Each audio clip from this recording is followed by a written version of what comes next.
அஸ்ஸலாமு அலைக்கும் வரஹ்மத்துல்லாஹி வரகாத்துஹு. இப்போ அருமையான சூப்பரான ஒரு செட்டிநாட்டு கோழிக்கறி குழம்பு எப்படி செய்யலான்றதை வாங்க முழு வீடியோவில் போய் பார்க்கலாம் வாங்க. முதல்ல அதுக்கு நம்ம கொஞ்சம் எண்ணெய் ஊற்றி இந்த மசாலா சாமான்கள்லாம் வறுத்துக்கலாம்.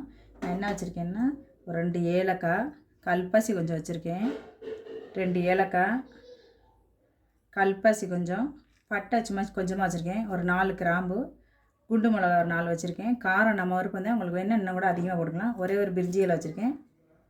கொஞ்சமாக கசகசா ஒரு 1/2 ஸ்பூன் கசகசா வச்சுருக்கேன், 1/2 ஸ்பூன் சோம்பு, ஒரு 1/4 ஸ்பூன் சீரகம், ஒரு 1/4 ஸ்பூன் மிளகு, முழு தனியா 1 ஸ்பூன் முழு தனியா போட்டுக்குருவோம். சாம்பார் வெங்காயம் ஒரு 10 வச்சுக்கலாம். ஒரு ஆறுக்கு கருவேப்பிலை வச்சுக்கிடுவோம், ஒரு 6 கருவேப்பிலை. இதை பூராத்தையும் நம்ம எண்ணெய் ஊற்றி எல்லாத்தையும் லேசாக வறுத்துட்டு ஒரு 2 ஸ்பூன் தேங்காய், கொஞ்சமாக எண்ணெய் ஊற்றிக்கிடுவோம், ரொம்ப வேணாம், கொஞ்சமாக ஊற்றிக்கிடுவோம், ஒரு 1/2 ஸ்பூன் ஊற்றிக்கிடுவோம்.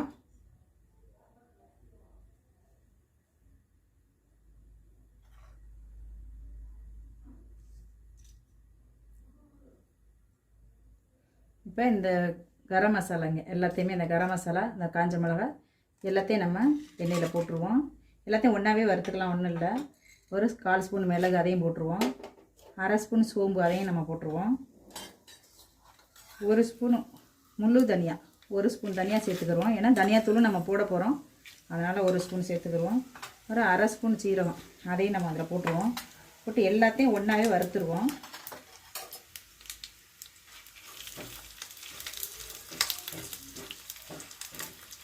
இப்போ இந்த சாம்பார் வெங்காயத்தையும் நம்ம அதில் சேர்த்துருவோம்.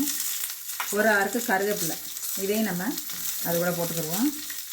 தேங்காய் திருவல் ஒரு 2 ஸ்பூன் தேங்காய் திருவல் இருக்கும், அதை வச்சுருக்கேன், அதை போட்டுக்கிடுவோம். ரொம்ப தேங்காய் வேண்டாம், நல்லா இருக்காது. இதை கொஞ்சம் தேங்காய் நல்லா வதக்குற வரையும் வதக்கிக்கிறோம், அவ்வளோதான். இது நம்மளுடைய மசாலா. கொஞ்சம் நல்லா அந்த ஈரம் போகிற வரையும் நல்லா வதக்கிக்கிடுவோம். குழம்பு நல்லா சால்னா டேஸ்ட்டாக இருக்கும். கசகசா வந்து நம்ம கடைசியாக போட்டுக்கிறோம், ஏன்னா இப்போ போட்டோம்னா கசகசா கருகி போயிடும். கடைசியாக அடுப்பு ஆஃப் பண்ணிவிட்டு போட்டால் போதும். ஏன்னா செட்டிநாட்டு மசாலா வந்து கசகசாவும் கல்பாசியும் சோம்பும் இல்லாத சமையலே கிடையாது, எல்லாத்துலேயும் போடுவோம். இந்த கசகசாவை இப்போ கடைசியாக நம்ம சேர்த்துக்கிடுவோம். கசகசா கடைசியாக சேர்த்து கிண்டிட்டு இறக்கிட்டால் போதும். இதை நம்ம ஆறட்டும், ஆறினோன்னா இதை அரைச்சிட்டு வந்துடுவோம். போதும், இதை இப்போ அடுப்பு ஆஃப் பண்ணிடலாம். கசகசா இந்த சூட்டிலே வெந்துடும். இது ஆறட்டும். இது ஆறினோன்னா நம்ம இந்த மசாலா நல்லா நைஸாக அரைச்சிக்கிட்டு வந்துடுவோம். இஞ்சி பூண்டு பேஸ்ட்லாம் ஃப்ரெஷ்ஷாக வச்சுருக்கேன், அது நம்ம இதில் சேர்க்கலை, தாளிக்கும் போது போட்டுக்குவோம். மசாலா வந்து நம்ம ஆறிடுச்சு, அரைச்சிட்டு இருந்தாச்சு. இப்போ நம்ம குழம்பு தாளிக்க ஆரம்பிச்சிடலாம். அதுக்கு நல்லா 1 ஸ்பூன் எண்ணெய் விட்டுடலாம். இது வறுத்து அரைச்ச கோழி குழம்பு சூப்பராக இருக்கும், நல்லாயிருக்கும். இதுக்கு வந்து நான் வந்து ஒரு 1/4 ஸ்பூன் சோம்பும், ஒரே ஒரு கிராம்பும், ஒரு பட்டையும் வச்சுருக்கேன். வாசனை நிறையா வேணும் அப்படின்னா நிறையா நம்ம சேர்த்துக்கலாம். நான் கொஞ்சம் தான் போட்டிருக்கேன். 1/2 கிலோ சிக்கன் தான் நான் வச்சுருக்கேன் இன்றைக்கி. இப்போ நம்ம இந்த சோம்பு, ஒரு பட்டை, ஒரு கிராம்பு அதை மட்டும் சேர்த்துக்கிடுவோம்.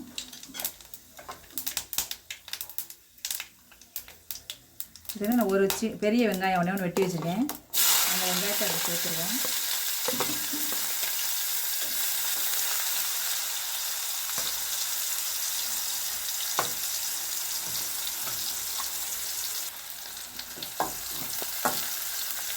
கொஞ்சம் லேசாக வெங்காயம் வதங்கட்டும். எப்பவுமே வெங்காயம் கொஞ்சம் நல்லா வதங்கினா குழம்பு நல்லா வாசனை நல்லாயிருக்கும்.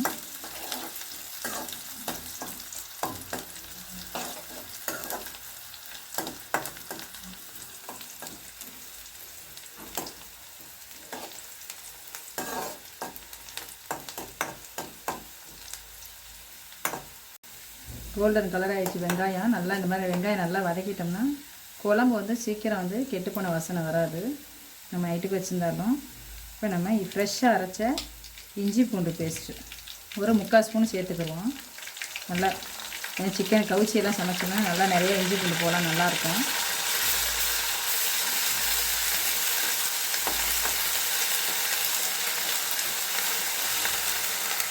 இந்த டைமில் நம்ம ஒரு ஆறுக்கு கருவேப்பிலை அதையும் நம்ம அதில் போட்டுருவோம். பச்சை மிளகா ஒன்று வச்சுருக்கேன், அதையும் அதில் போட்டுருவோம்.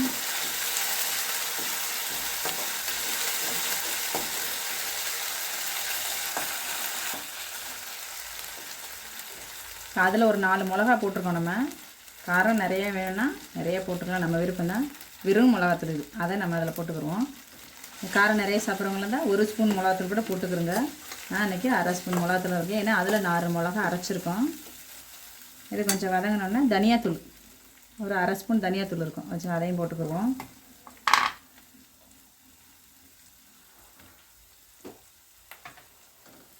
நல்லா வாசனை சூப்பராக இருக்குது. ஃப்ரெஷ் இஞ்சி பூண்டு போட்டால் தான் எப்போவுமே சமையலில் நல்லாயிருக்கும். ஒரு 1/4 ஸ்பூன் மஞ்சத்தூள் போட்டுக்கிடுவோம்.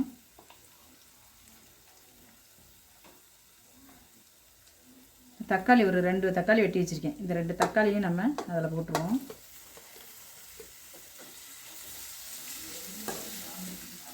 இது கொஞ்சம் நேரம் நல்லா வதங்கட்டும். இதுக்கு உப்பு கொஞ்சம் போட்டுக்கிடுவோம். இது கொஞ்சம் நேரம் நல்லா வதங்கட்டும். உப்பு கொஞ்சமாக போட்டுக்குவோம். உப்பு பார்த்து போட்டுக்கிறோங்க. நான் வந்து ஒரு 1/2 ஸ்பூன் உப்பு இருக்கும், அவ்வளோதான் போட்டிருக்கேன். இது கொஞ்சம் நேரம் நல்லா இந்த தக்காளி வதங்கட்டும். அப்புறம் நம்ம சிக்கன் சேர்த்துருவோம், மசாலா சேர்த்துருவோம்.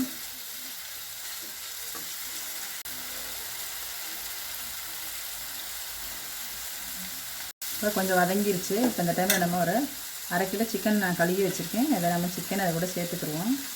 தண்ணியை வைக்க போகிறதில்ல, கெட்டியாட்டம் பெரட்டின மாதிரி வைக்க போகிறோம்.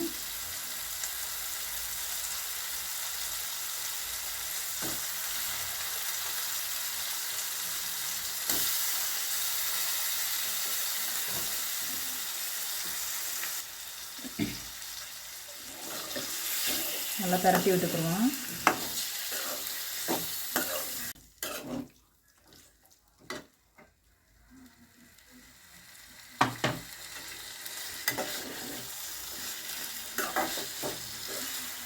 பெரட்டியாச்சு. இப்போ நம்ம இந்த அரைச்ச மசாலாவையும் நம்ம அது கூட சேர்த்துருவோம். சேர்த்துட்டு சிக்கன் வேகட்டும். இதோட உருளைக்கிழங்கு போட்டால் பசங்க ரொம்ப விரும்பி சாப்பிடுவாங்க.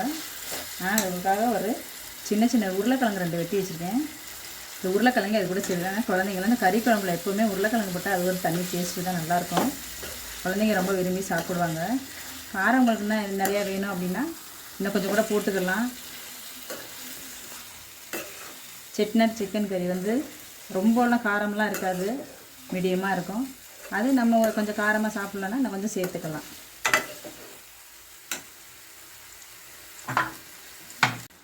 இப்போ இந்த மிக்ஸி ஜார் கலந்த தண்ணியை வந்து நம்ம அதில் ஊற்றிடுவோம்.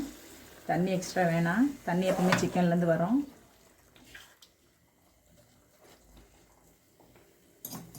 இப்போ மூடி போட்டு மூடிடுவோம், அப்படியே வேகட்டும்.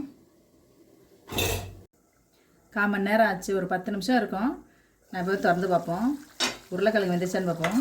சூப்பராக வாசனை சூப்பராக இருக்குது. உருளைக்கிழங்கு வெந்துருச்சுன்னா கறி வந்து 10 நிமிஷத்துலேயே வெந்துடும். அந்த உருளைக்கிழங்காக தான் எக்ஸ்ட்ரா 5 நிமிஷம். அப்போ உருளைக்கிழங்கு வெந்துருச்சுன்னா அவ்வளோதான், நம்ம கொத்தமல்லி போட்டு இறக்கிடுவோம்.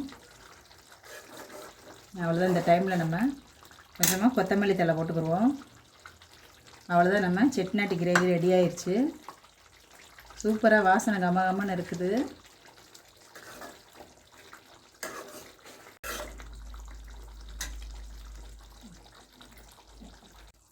நம்மளுடைய கறி குழம்பு ரெடி ஆயிடுச்சு. செட்டிநாட்டு சிக்கன் கறி குழம்பு ரெடி ஆயிடுச்சு. இதே மாதிரி கண்டிப்பாக எல்லோரும் செஞ்சு பாருங்கள். செஞ்சு பார்த்துட்டு லைக் பண்ணுங்கள், ஷேர் பண்ணுங்கள், சப்ஸ்கிரைப் பண்ணுங்கள். சப்ஸ்கிரைப் பண்ண எல்லாருக்கும் ரொம்ப ரொம்ப நன்றி.